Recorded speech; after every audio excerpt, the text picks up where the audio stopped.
Welcome to Innovations in Education. I'm your host, David Adams, CEO of the Urban Assembly. And on this show, we bring guests every single episode who have made things work in public education. This show is about the innovators. This show is about the folks who are solving problems. This show is about making things work in education. Now, there's a lot of shows out there talking about what's wrong in the education systems, and those are great shows. There's some shows talking about what we're not doing well, and there's a lot to learn from those, but that's not this show. This show is going to be featuring educators who are making things work for young people and improving public education. Welcome to a live episode of Innovations in Education. This is your host, David Adams. I'm here with Dr. Alexa Sorden and Dr. Jennifer Charlot, and we are at the 359 learning about what makes this school the great school it is. Now, we spent the whole day together looking at classrooms, walking through the hallways. Before we get into the details, let's learn a little bit about yourselves. Alexa, where are you coming from? What brought you to this position that you're in today? So what brought me here was actually, when I think about from the very beginning, I was a reading tutor and a student that I worked with for 3 months, which I loved working with. It was part of my community service. And he was walking in the neighborhood. I live in Washington Heights, born and raised. Washington Heights, born and raised. And he was walking with his mom and he tugged at her and he pointed at me and said, "That's her." And she came up to me and she said in Spanish, "I just want to thank you. Because of you, my son can read." Wow.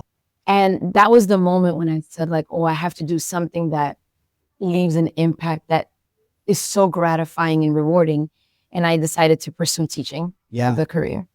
And I became in love with reading and what does it take to learn how to read and just understanding the process. And then I wanted to be able to lead that work. So it sounds like you are a reading tutor.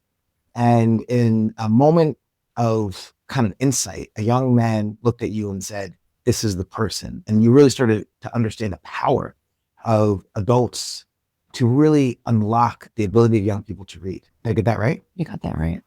All right, thank you. And Jen, where are you coming from? Also Washington Heights? No, not Washington Heights. Upper West Side originally, but now in the Bronx, right by Yankee Stadium. Okay. Very proud Bronxite right now. I don't know that there's any other kind. What brings me to education, I came to education in a really roundabout way. Originally, I was going to be a lawyer and I was going to do child and family law. Wow. And then Katrina hit and I was placed out of school, the hurricane in New Orleans. Yeah. And I was placed out of school, at a middle school in the Bronx as a social work intern. Wow. And I started there and I realized, hey, there's a way to bridge social and emotional learning and academic rigor. And I started to create these programs that were both instructional and SEL related.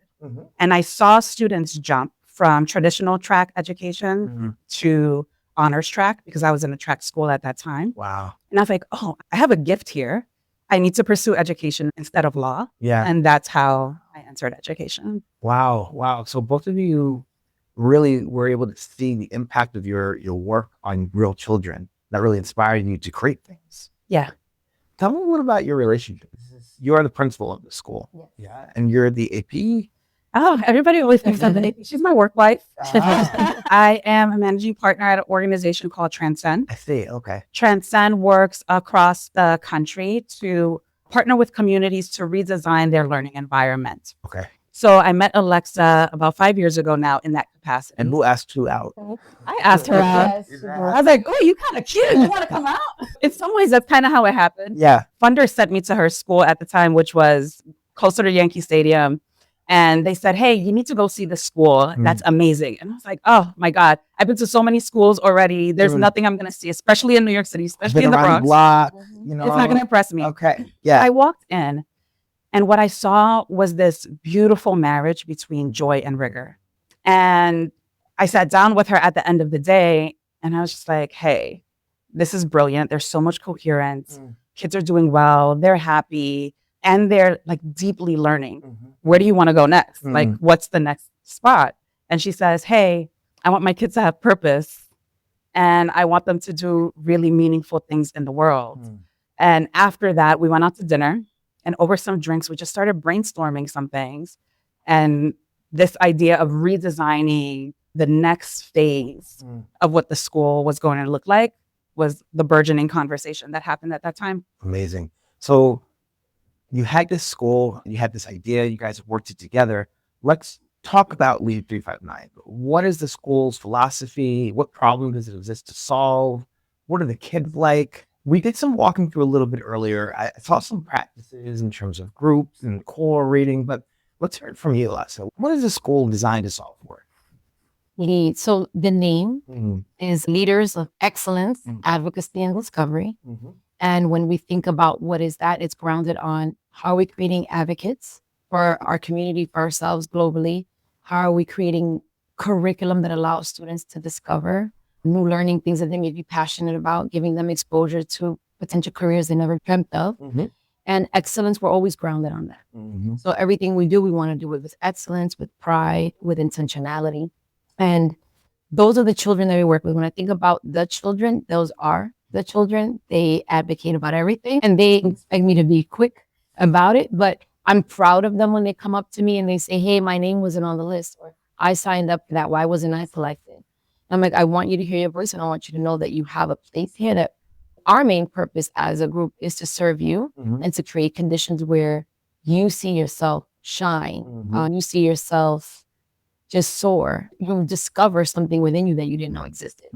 So we exist to solve for like a mindset shift or like a sense of empowerment that may not have been necessarily overtly or obviously given to them, that they don't know they have. So when I think about even myself as a kid, I remember this one instance where I went with my mom to a restaurant and the food was cold. And I said, hey, the food is cold. And she said, just be quiet and leave it like that. So kind of growing up, it was like, well, don't speak up, don't say anything because you don't want to be seen and you don't want to cause any trouble.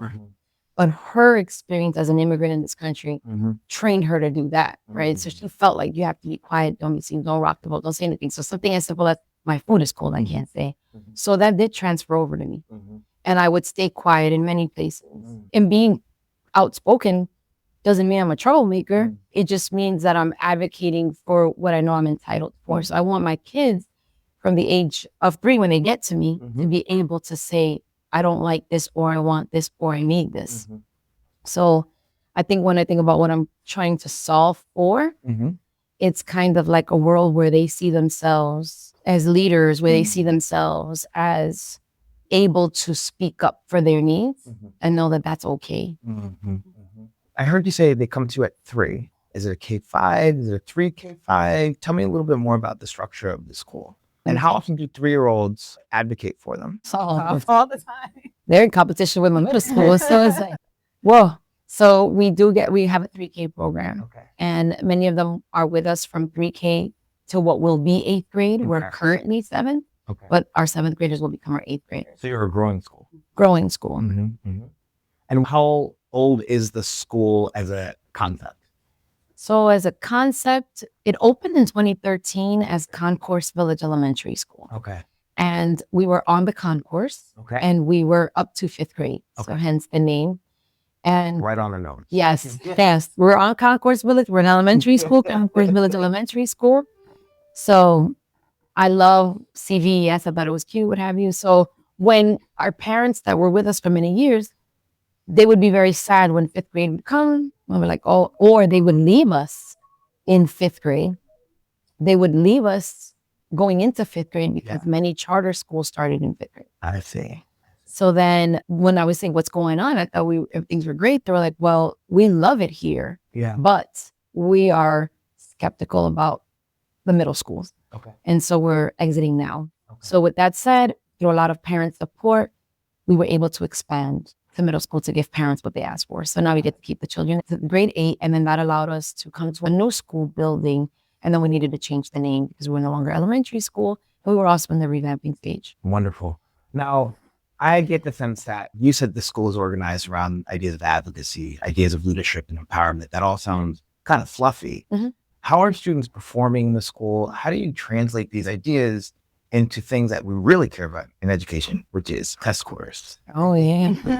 It's true. I mean, kind of like they say men lie, women lie, numbers don't. So we've historically done very well since our inception. We were recognized as a blue ribbon school for exemplary performance. We have been the best school in the nation for 2 years, 2 different years. We're constantly recognized for our performance. In 2024, the students were 100% proficient in ELA. Wow. And 98% proficient in math. These must be students though, so I'm like right? We were shipping them in? Yeah, some folks thought I shipped them in or I gave birth to all of them. All 242 of them. Getting after it. I mean, where are your kids coming from? Right here. The neighborhood. These are neighborhood kids. So I'm hearing you say that because of the way that you've organized your school, 100% of your kids had passed ELA, and these were kids from the neighborhood. How are you doing this work? What are some elements of the program that have created these outcomes? Is it because they're advocating for themselves? They do that, but at the core of it are our systems and structures. Okay. Which Alexa has been really, from her military background, has brought that into the structures and systems here. Thanks for your service. You're welcome. One of the core practices is called collaborative reading. Okay. Which is a 15-minute structure that's scaffolded to be able to support young people in their literacy skills, including comprehension and vocabulary and fluency and all of that. I think I saw that a little bit earlier when students are in a group. Choral reading. Choral reading. Yeah. It's full class. Full class. Yeah. So they do that daily in their humanities, and then they do it in science as well. Okay. They start that in kindergarten. And what that has done is really build their confidence in their capacity to read. If you walk into our kindergarten class, most of them are already reading. Wow. And all of our young people, especially before they get to 3rd grade, are at least on grade level, if not already surpassing it. Amazing. Amazing. So it sounds like one of the key things that you do is this core reading approach, or collaborative reading. Reading. What else does it look like? So is it kids asking each other questions? What are some attributes of it? So it's a 5-phase protocol. Love a phase. Is I love a phase. You think it's planned and phase? I still make my bed every morning. Phase 1 is the main idea. So when you read, you're reading for the gist. What's the main idea? What is this mostly about? I see. Phase 2 is annotation. So you intentionally annotate the text. What is the text telling me? You do stop and jots. You make connecting arrows. So see what paragraphs connects one another. Phase 3 is asking key details, questions that are surrounded around the key details from using the next generation learning standards. I see. And phase 4 is looking closely at craft and structure. So how was this written, or looking at vocabulary. Phase 5 does a synthesis of the entire process, and students have to produce a short response, also known as a constructive response, about that piece. That's it. What's also unique about the process is because it's so scaffolded, students can interact with text that can be 3-5 times their grade level. Wow. So you can walk in and see a kindergarten class interacting with a text that could be middle school. That's incredible. Now, that sounds pretty rigid. Do the kids ever get bored? Feel like, hey, I want to do something else? I think that not with this process, because it's intentionally 15 minutes and we do have student facilitators, which I think you got to see that in many of the classes. So students are leading it. Yeah. It's a process they recognize. It's a process that when they do see that they're reading a text 2 or 3 grade levels above, they're already hype off that. Let's go. And they're like, look at me reading this level That's text. how I feel when I read. Yes. Mama, look what I'm reading. Look what I'm reading. Look what I'm reading. So they're just, I think they're so excited about that. And because it's so familiar, I haven't experienced that level of like, oh, I'm bored. I know this already.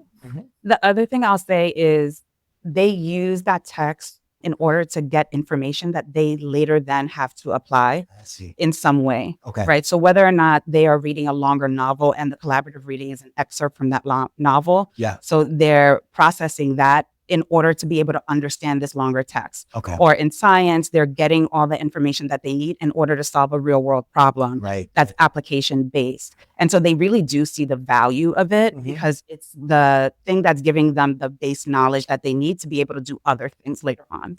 Now, reading is very hot right now. There are states across the country who are really looking to reading.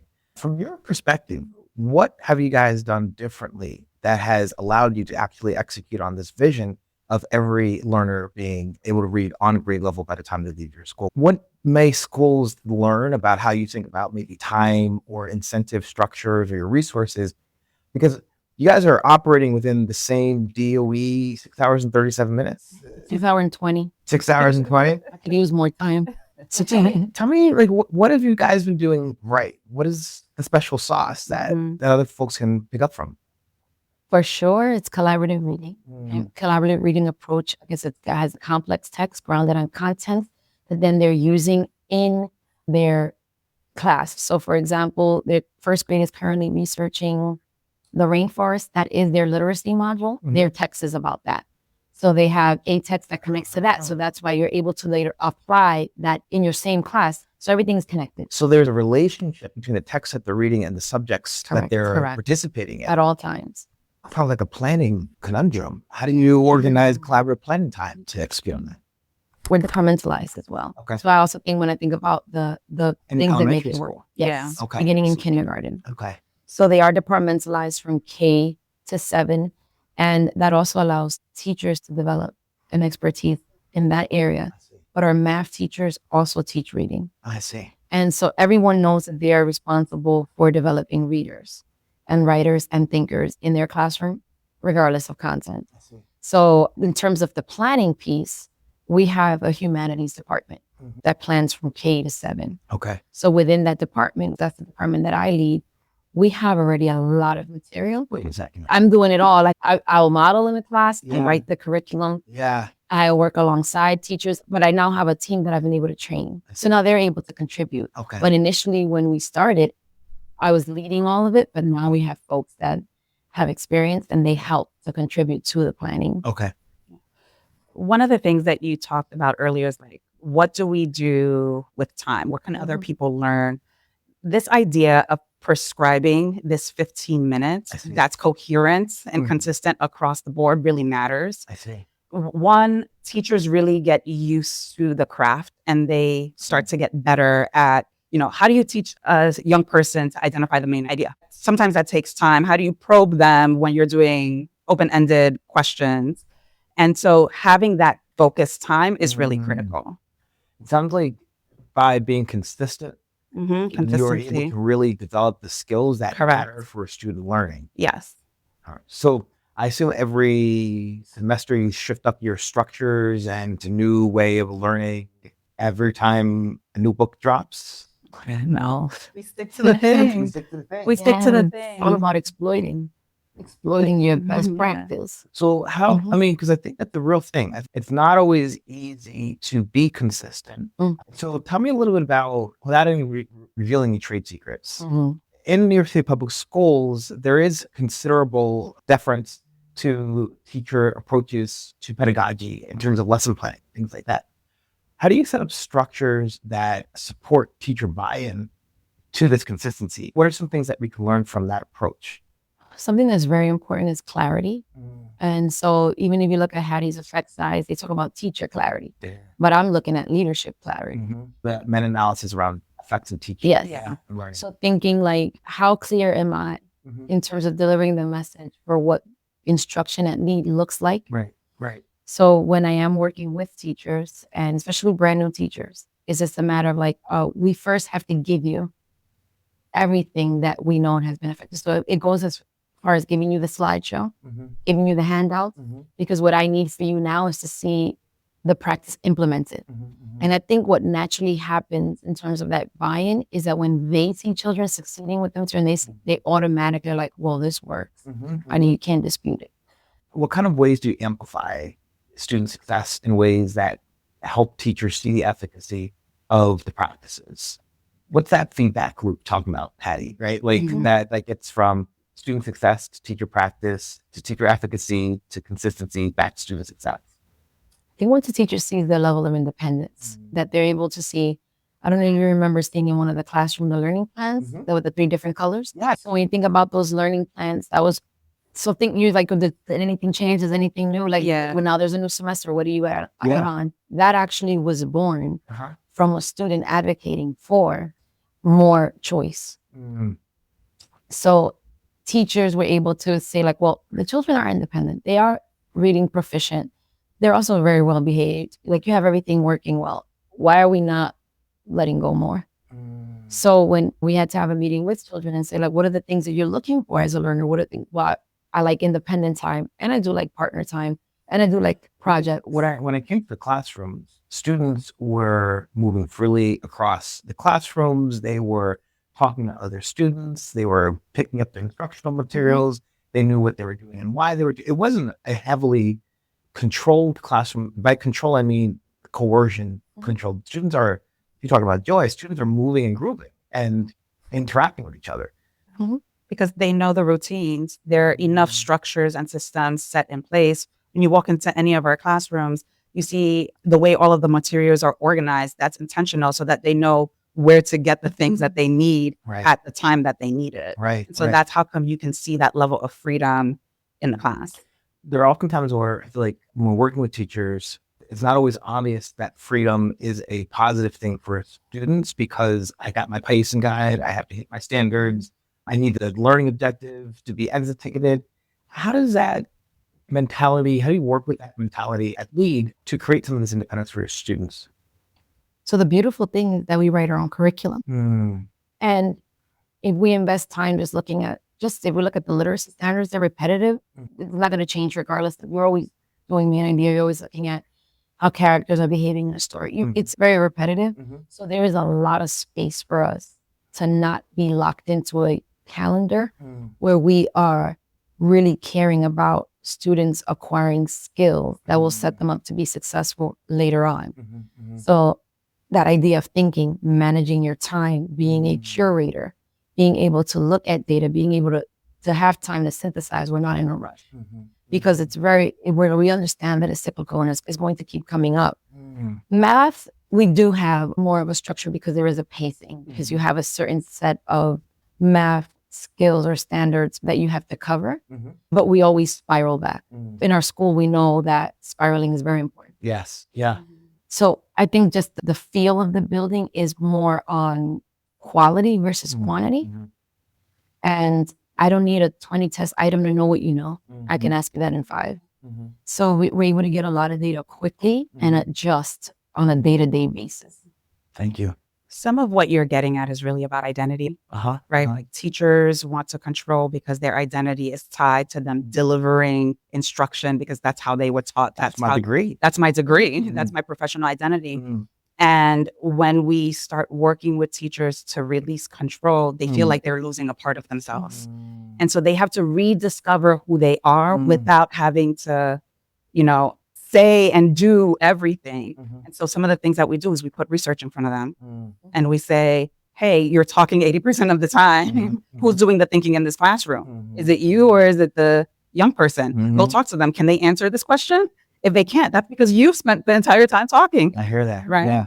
The other thing is when Alexa, especially when she goes into model and then they see when she's doing very little and they are doing a lot, what happens? They're surprised. And so seeing is believing in a lot of these cases. Yes. Yeah. And the last thing I'll say is, especially in our science department, where we are doing real world learning, a lot of the teachers sometimes feel like, hey, I've never actually solved this problem. I'm not an engineer. How am I going to teach young people to be engineers? And they get nervous about that. And so part of the work is reminding them that young people are technologically advanced. And YouTube teaches us quite a bit, friends. So the things you don't know how to do, you can learn on YouTube. Wow. And then when you switch their mindset, you're a facilitator. You're going to facilitate alongside young people and you're going to discover it together. Wow. And they end up learning with children. Yeah, it sounds like you can put me on a couch and talk about my feelings and my identity and help me be a better CEO. I can. I'm going to charge you for it. But I mean, the things you're talking about here are not technical levels of feedback. I'm hearing mindset, they're identity. I mean, talk time is a really specific notion, but it's about student thinking and then modeling. Do I believe this can actually work? All right, let me switch over to money. What are spaces that you put your money into, Alexa, to help organize these outcomes? And we're doing this just because I really want to help our listeners understand how you have moved these levers, given the constraints of being in the DOE in a neighborhood school. You've been extraordinarily successful. So I want to be as practical as possible. Money. When I think about what I spend my money on, trips. A lot of trips connected to the learning, good books, really, really good books that they get to take home. So every book they read when they're in their class, they take that book home. I want them to build your own library of books they've read. I remember when I was in my classroom, this young man was reading a book and he was so excited to talk about, he was like, I've like 6 chapters before. Yes, and even as if they weren't reading at the same pace. No. Yeah. And that's another way. That was something that they advocated for. They don't want to be lockstep because everybody's at a different pace. So we need to ensure that we're catering to their needs, making sure that we're meeting their needs. So books that they can take home, that they keep, a lot of building kits, things for science. We got drones. I'm really big on hands-on, a lot of art material for them to create.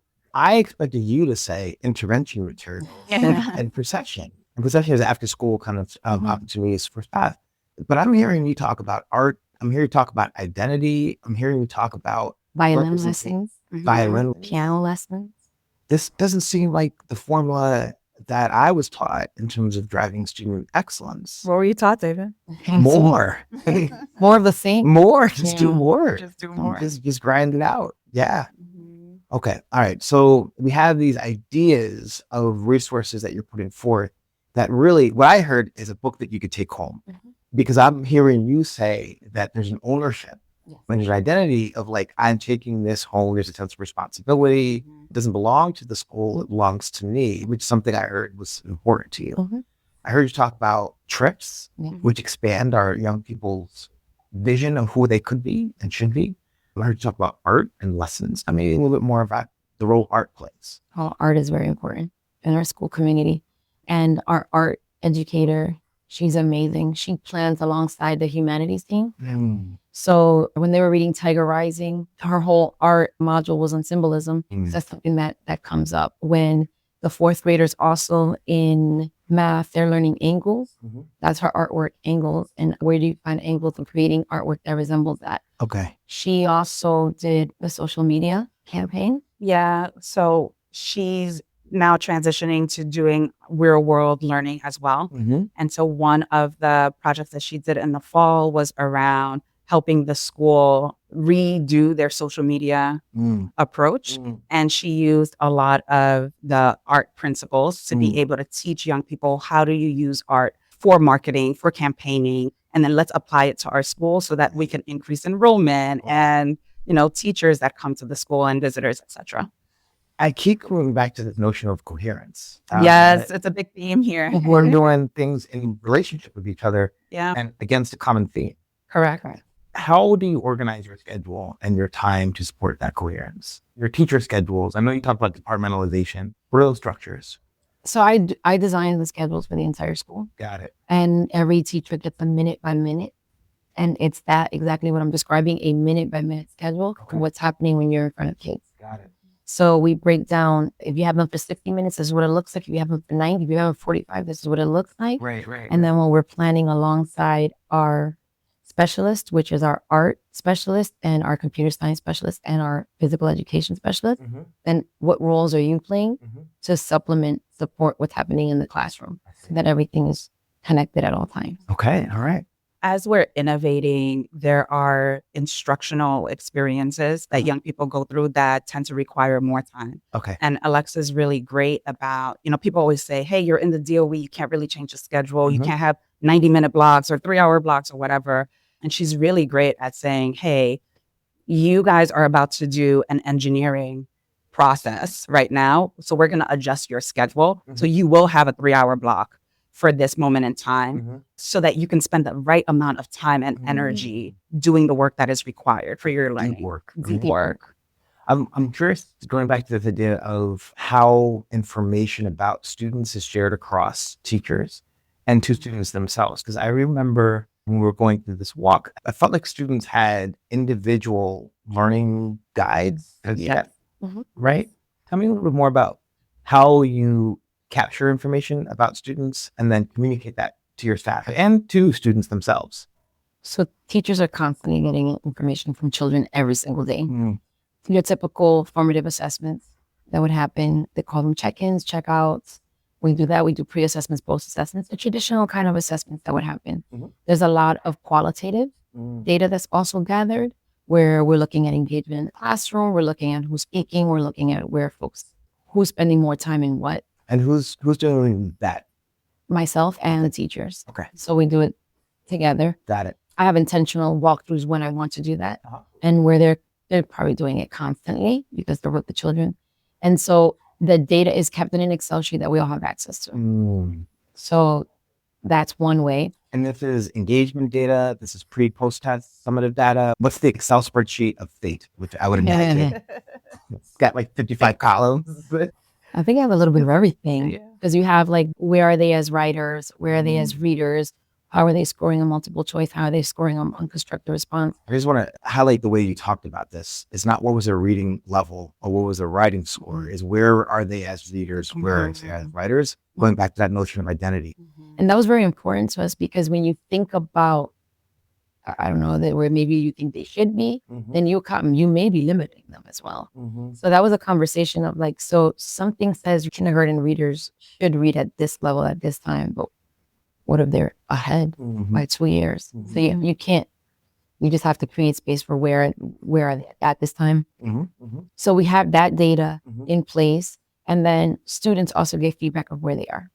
Oh. So they have a standard way of reflecting every progress report. They get 5 progress reports per year for the school year. Okay. 5. And for every progress report, when they get it, they are required to present their report card to their parents. We don't. Oh, so it's student-led conversation. Student-led. So they first have it here with us. Okay. So they first go through the process of, hey, this is your progress report. Then alongside, they have the form that they look through and they say, like, what did I score? What did I expect to score? So what is the next step? And then this is the time where they could actually have a conversation with their teacher and say, I don't agree. Okay. And they have to. The report card rates have been changed. If they say, like, I'm not understanding why I scored this, because when I go back and look at my work, my average is this. We taught them how to do average. And the teacher's like, oh. Again, relevance. Yes, Yeah. and advocacy. And they go through it because I, as the teacher, should not be having a conversation with your parents about your grades. It's actually a conversation that you and your parent need to have. So the parents know that's the structure. So what happens is they have that conversation. If everybody's like, we agree this is the grade, then they can sign off and then they present it to their parent and then the teacher meets with the parent. I see. Now, I imagine you've got a school full of well-to-do parents who are not working or working one job or two. With regards to these outcomes, I know Success Academy is around the block. I've seen their outcomes. You guys actually surpassing their outcomes. Tell me a little bit about your student population. It's bust in, flown in. What's the story? You missed the part where we said everyone is from the neighborhood. I don't believe that. Yeah. I don't think you guys can achieve those outcomes for kids from the neighborhood. We can. So we are a Title I school. Wow. Yes, we're a Title I school. Because I don't believe that necessarily my parents' income determines my outcome. Okay, let's go. So I come from a low-income community where my dad, he had a 3rd grade education. Wow. And my mom was an immigrant from the Dominican Republic in 1971, and she came to this country without anyone, without anything. Wow. And, who would have told her that I would graduate from Columbia University and, have a doctoral degree from St. John's or what have you. If I were to subscribe to that plan, we wouldn't be sitting here having that conversation. So I guess because I see the world that way, there are no limits. Right. So we are located in the poorest congressional district in the nation, but that doesn't mean anything to where my kids can go. Like those two things for me don't go together. It just says that I have information. And then that information just tells me when I think about equity, okay, what do I have to put where and for who based on information that I have. But in no way does that say that because of this student cannot reach these high levels of proficiencies. Like those two things don't go together. It just may tell me that I may have to get shoes for somebody or a backpack. But in no way does that say that they can't cognitively handle this workload or do this. I see that. So looking forward to the future, what are some things that you all are working on? I know you're starting in 8th grade or bringing your 8th grade class in. What are some big ambitions for two of you?